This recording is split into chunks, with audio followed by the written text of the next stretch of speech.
Hi, I'm Femi OK. You are watching the stream. We're about to do a show that I'm always happy to do, which is when you suggest an idea for us to discuss. Have a look on my laptop. This is something that we always ask you. Is there a story or an issue you think that we should cover?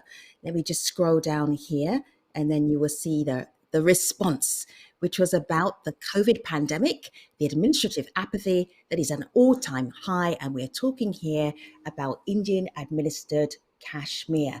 Now, some are saying that because of security lockdown, security restrictions about movement, and then you add on coronavirus lockdown, that then Indian-administered Kashmir has a double lockdown.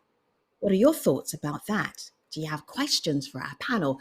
If you're on the YouTube chat, you can put your comments in there and you can be part of this discussion. Let me introduce you to the guests so that they can introduce themselves to you. Hello, Junaid. Good to have you. Tell everybody who you are. Hi, thank you. My name is Junaid Mattu. I'm the mayor of Srinagar. Srinagar is the summer capital of Jammu and Kashmir. We are a state now, a union territory with two capitals, and Srinagar, uh, has been dealing with the COVID crisis like all other cities, and we've tried to improvise. And yeah, that's pretty much it. Mhm. A lot to contend with, Mayor. Thank you for being on the stream today. Anuradha, welcome back to the stream. Remind everybody who you are. I'm Anuradha Bhasin and I'm Executive Editor, Kashmir Times, which is the oldest English daily in Jammu and Kashmir. Welcome to the stream. Good to have you. And Zafar, it's nice to have you. Thank you so much for joining us. Would you introduce yourselves to our international audience? Thank you. Well, my name is Syed Zafar Islam. I work for a political party here. The name of the political party is Bharatiya Janata Party, which is a ruling political party in the country. And I am their national spokesperson for both political and economic affairs. Thank you very much for joining us. So let me start here on my laptop with the Tribune there. Here's the headline: Panic in Kashmir as 408 test positive for coronavirus. So that was a headline at the very beginning of the week. Is there panic? Are the citizens of J and K, are they worried? Are they scared about the coronavirus? Well, there is, there is a semblance of a panic. I still wouldn't think that, people are running helter-skelter. But I brought this up in a meeting yesterday, that one of the issues that we are facing is half-baked information on social media, and that, as it is, what happens in crises like this is that sometimes, rumors pass on for credible information. So that might have given rise to some early signs of panic. But it seems like we are trying to do our best. I think the administration, apart from the local government in Srinagar, is trying to do its best. It's an unprecedented situation. The challenge is unprecedented, and there are no easy answers. But then, obviously, in a place like Kashmir, you deal on a perpetual basis with conspiracy theories and probably some sort of a baseline cynicism or skepticism, which makes it a little tough in situations like these, because communication is key, and trying to make people understand that whatever is being done in the COVID context is being done in best faith. That becomes a little kind of unique in a place like Kashmir. But I still don't think there is panic. But I've been saying this from day one. Srinagar was the first city in the country to go for a lockdown. The Srinagar Municipal Corporation called a special session of its General Council. I summoned it and I proposed that we should shut down our schools and public places and offices and markets, flea markets. So we were one of the first cities, and I remember saying it then, and I'll say it now, that while panic is not advisable in a situation like this, callousness and a non-serious approach is far more dangerous than panic. Zafar, the description of what is happening in Indian-administered Kashmir is a double lockdown, a security lockdown and a coronavirus lockdown. How would you respond to that? Do you see it that way? Well, when you are talking about the lockdown due to Corona, I think Kashmir is not an exception. The world is witnessing this kind of a lockdown. So is India, so is Kashmir, and if you just compare the situation what we have in Kashmir with the rest of the country, I think that the Kashmir is much better off than some of other parts of the country. And also, if you compare India with the rest of the world, India is much better in much better position than there are many other countries in the world. Even if we talk about the United States, I think the problem in the United States is much steeper compared to what we have in India. But as far as the earlier lockdown was for a purpose. The primary objective of the earlier lockdown was to ensure that there is no bloodbath there, there is no casualty there, because the government of India had passed a legislation in the parliament, and that needed to be implemented there, and we anticipated that there could be uh, uh, some mishap there, and some incident of firing or something, or people may come out on the street or something. So to ensure that it doesn't happen and no life lost there in Jammu and Kashmir, so we had to take some measures, and that measure was primarily to ensure lockdown there, and that has worked because nobody has lost life and everything is back to normal. People are leading a comfortable life, much better than what they used to do in the past, and people are by and large very happy, and especially when we are talking about the Jammu and Kashmir, I'm talking about when you're talking about the valley, particularly the people in valley were unhappy by and large because the only the political parties and their representative were in a very comfortable zone and very comfortable situation and So position, Zafar, and they are always in a position of strength. But now situation has changed. Everybody is feeling equal there, and they're all enjoying the situation. Zafar, I just wanted to check in with Anuradha. Anuradha, is everything back to normal, as Zafar just said? I think he should come here, visit, talk to the people, the ordinary people, and not just rush through with meetings with officials and all, and get a feedback which is very different. Because if you ask the people, there's been never any normalcy. Economy is in shambles for the last 10 months. The internet is not working. It is hampering every sphere of life, whether it's business, it is education, healthcare, people socializing, their communication. The restrictions, or the sense of restrictions and fear continues. In some places there are more restrictions. In other places, you still see barbed wires lying on the roads. Even in a place like Jammu, right now I'm based there, and even on some of the roads you'll still see barbed wire just pushed to the side. You a sense that these relaxations are not quite temporary. They can come back in place anytime. There The restrictions on the internet have been eased a little, but full access has not been given. So the last month we had about two big gunfights, major gunfights, and all of internet in the valley, in Kashmir Valley, was again freezed, and even voice calls on mobile phones were barred. So this is the kind of situation, and especially when you have, I mean, even earlier it was very difficult for people to cope up in a situation like COVID that the world hasn't seen before. It's very important to be informed, for ordinary people, for doctors. Sharing of research, sharing of information is very, very vital. It is very difficult for even media persons to collect information, to disseminate information, and for I think it impacts every facet of life. Let me just go to YouTube right now. Very busy on YouTube. Yardin Yaran, thank you, Yardin, for being part of our show. We may survive the COVID-19, but we will not survive the lockdown that's being forced under the garb of COVID-19 by the military machinery in Kashmir. Mayor, take that one. Well, I don't want to discredit anyone's political views or aspirations. It's a democracy.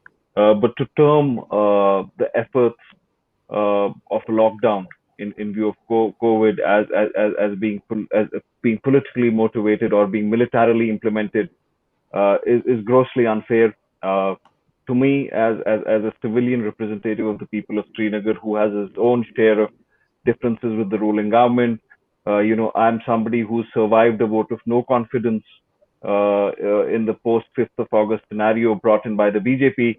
So I won't pull my punches when where political differences are concerned. But for someone to suggest that the COVID lockdown is some sort of a military aggression is highly, it's a gross distortion of the reality on the ground. A lot of administrative officers, a lot of non-governmental organizations, a lot of civil society groups have been out working cohesively and working together in Srinagar, trying to deal with this pandemic. So I completely, I disagree with that comment. I respect the user who has said it, but there is no military aggression in enforcing a lockdown to prevent the spread of, a very dangerous, a very unprecedented pandemic. Uh, that gentleman or that individual has a right to have his or her political views, but to somehow suggest that the lockdown has some sort of a military motivation or a political motivation is highly distorted, and that is not true at all. Zafar, how much help is coming from New Delhi in terms of facilities, in terms of help, in terms of tests, etc., funding to help Indian-administered Kashmir with fighting coronavirus right now? The question posed to me. Yes, please. Well, as far as the government of India is concerned, we are treating every state and union territories equally, and wherever help is needed, we are providing all the support, be it Jammu and Kashmir, be it any other Ladakh, or for that matter, any other states. So, whether we are giving a special treatment to one particular state and ignoring Jammu and Kashmir, that is absolutely incorrect. Fact that we are the Honorable Prime Minister is ensuring, and the Honorable Home Minister is ensuring that every single facilities or support should be given to Jammu and Kashmir as it is needed by them.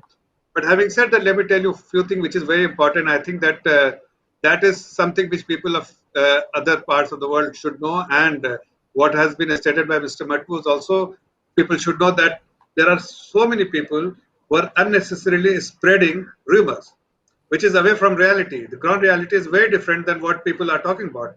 And particularly Pakistan and the Pakistan-based journalists are unnecessarily using Kashmir as for their own propaganda and to serve their own purposes. Having said that, our intention of the government is to ensure that the ordinary man on the street in Jammu and Kashmir should feel that they are part of a big nation called India. Unlike in Can the I past, focus where on there Safa, if I may, can I just focus on something that Anuradha brought up, which is about the restrictions on the internet actually not helping with fighting coronavirus? Because there's so much that you need, either if you have to stay at home. So, what access do you need in terms of banking or telemedicine, information, government information, and also connecting with people that you can't see? That is incredibly important. I don't even need to tell you that. So, is that not causing another problem for the people who are living there if they only have 2G, if they're lucky?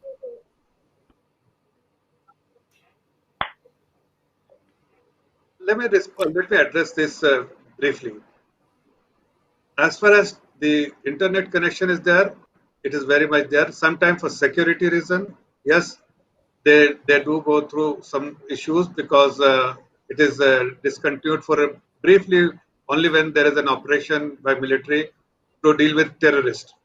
Away from that, they always have connection. Then this is only when we are talking about the service provider, where they have internet connection through service provider. But their broadband facilities is always there. People can get connected to their home through broadband, and is freely available.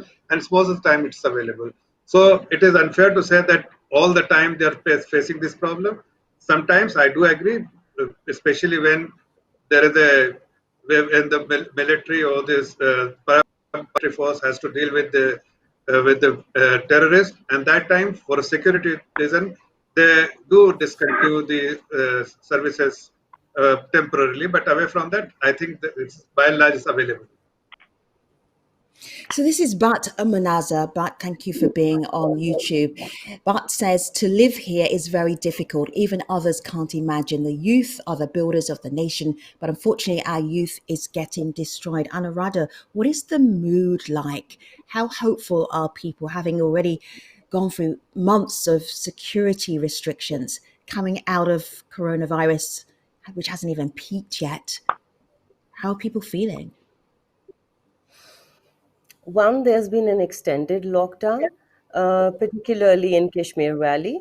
But even in Jammu, if you just raised that question earlier of whether there is a militarized or a politicized focus to the COVID-related lockdown, and I would partially agree with that. While certain restrictions were required, the thing is that ever 1 week after the lockdown, you bring out notification changing rules and laws in Jammu and Kashmir, which could have waited. There was no pressing emergency to bring in domicile laws, and this is something that particularly evokes anxieties of the youth, who are likely to lose their jobs to people from outside who will be able to get domicile status. As it is, the recruitment Anuradha, processes that were already in process was so, stalled. Anuradha, I'm just going to Uh, pause you for a moment because you're going into domicile status, and there may be people internationally who are trying to work out what does that mean. And up until last year, there was a protection for who could live in Indian-administered Kashmir, and you had to be Kashmiri. Now, this is opening up, so more people from India can then move into Kashmir with certain restrictions. This is something that Mirza Sayed Beg brought up to us. He is a Kashmiri scholar, and he is very upset about the way that perhaps the population of Kashmir may well change. This is what he told us earlier. These rules grant eligible Indians the right to buy land and to secure employment in Kashmir, which was not allowed under the existing arrangement until August 5 last year. Already, 25% of Kashmir's population between the ages of 18 to 29 are unemployed. The new rules are set to increase the levels of unemployment. Already, over 20,000 hectares of land is under illegal occupation of the Indian army, and the Indian government is engaging in deforestation to set up new industries and make room for the new domiciles. This unplanned influx of Indians into Kashmir is going to have an irreversible impact on the ecology as well as the livelihood of the people of Kashmir. This is a forcible demographic change in violation of all established international law.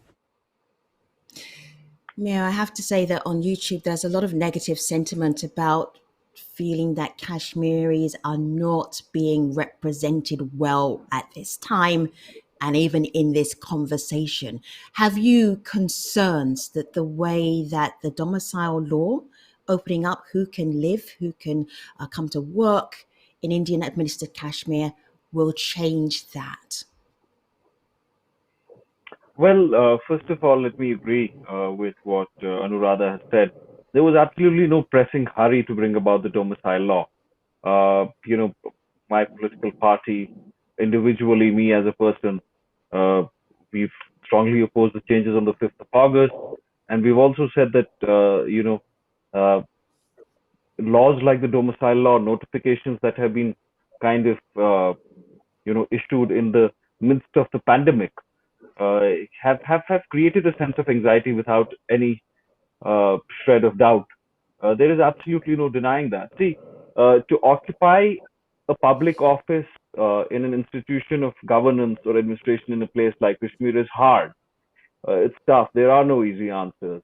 There is a political divide. There are aspirational politics, and I will never claim to represent every shade of opinion in Kashmir. I know there are shades of opinion different than mine, but I will talk about my opinions and my views. I believe that the domicile law, certainly the timing of the domicile law, it was in bad taste when people were locked down in their homes and already in a state of anxious uncertainty, and everybody. I think the widespread consensus is that there should be every effort made at an administrative, at a legislative level to safeguard the demography of Jammu and Kashmir. Uh, Okay. and as I said, negativity is something that you live with on a day-to-day basis in a conflict zone. Mm. It would far easier for me to be a commentator than be a mayor in a state like Jammu and Kashmir. But somebody's got to do, I the hear, spade and I shovel hear work too. Mayor, I hear your diplomacy. I hear your diplomacy. Online, YouTube is not very happy with your diplomacy, but I hear it. There's something I also want to bring into the conversation, which is the reason we know about what is happening in Indian-administered Kashmir is because journalists are telling those stories. We spoke to two of them who told us what that experience was like trying to get the story out and trying to make sure it was accurate. Let's have a listen. As lockdown was imposed across India to prevent COVID-19, Kashmir slipped from one lockdown to another lockdown. As a journalist, it's quite difficult for me to perform my professional duties because of continuous internet shutdowns. Second, because of restrictions on the moment. Journalists everywhere continues to work despite fair intimidation and attack. In Kashmir, where high-speed internet continues to be restricted for the 10th month now, it's suffocating for all, including journalists, professionals, and every other sector. This ban should be lifted and condemned by everyone in the world. So you saw Masrat Zara just there. This is her photojournalism reminding us that Kashmir is an area that there's a conflict that is still going on. This picture she took just a couple of weeks ago. Let me come back, Anuradha, to the reason why we started this conversation, which was because of the coronavirus impacting Kashmir.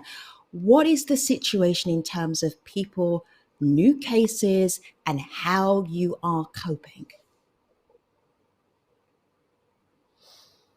The problem is, even if the government is making whatever efforts, one, there is no transparency, which is all over India, across India. The government is unable to give any figures of what exactly it is doing, how many COVID kits have been procured, what is the procurement process, how much funds have been generated by the PM Cares Fund, and where is the money going. So all these things are not being told to the public. Across the country, the deficit between the public and the government is increasing. And this, of course, when it comes to Kashmir, there's already an existing trust deficit. So that has added to it. Coupled with that, the newer actions which which are creating anxieties and fears among the minds of people with respect to losing their jobs and their land and a possible demographic change. um, there is a feeling that the government is using the lockdown to further tighten its control here. In that kind of an atmosphere where there is no trust level, Yes, yes, the yes, yes. violence Yeah, level of violence is also going on at the same time. We've seen some right. gunfights. We've seen militants continuing their actions. We've seen counterinsurgency operations, which in some ways, of course, they have to have counterinsurgency operations, but there are certain standard operating procedures. I think they've gone a step further than that in So, some of the Anna, few encounters that yeah, we saw Anuradha, recently. it's very telling that when I asked you how you were doing in terms of the coronavirus, you told me about politics. That sums up Indian administered Kashmir. Anuradha, Mayor, Zafar, YouTube audience, thank you so much for being in the stream. Really appreciate your time today. Take care, everybody. Thank